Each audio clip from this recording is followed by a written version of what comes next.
thu sợi thì thu sợi mi bắc cái này đấy mà cho nên cho nên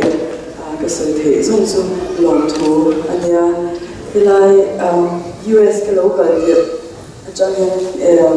các vị khách cái này sẽ cái này mà rồi chúng các hồ tổ chức là cho cái là biết mà mình hồi đó tục sẽ là mà rồi chúng hết lại mình hi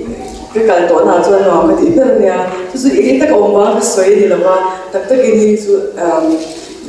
voice của là cái gì tất cả cái này ra là quan sát là thế mình đâu trôi ông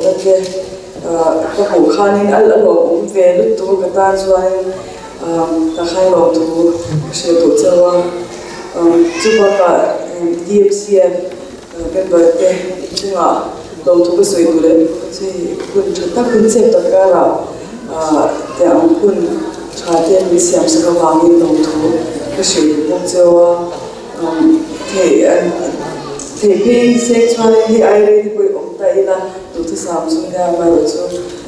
dân in lo mà can sẽ là concert đi lại tôi ta sẽ đi concert đi lại tôi cái nhà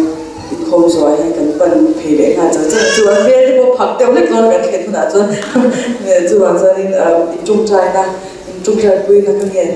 để hai một con để cần phải để sẽ tôi là bộ cần phải thuê tôi làm program mà thì cái cái sẽ đi cho cái thời gian là cần tâm mà anh ấy bị đồng quyền mà thì cái mà cho mình để con số ông cái bây giờ trong trai là thế cái trong trai là thế chúng ta như là chú chú cái sự thì sẽ với nhà gan với là gia đình là gì cái này đó là sao ta cho gần sát sao được lên vào trong là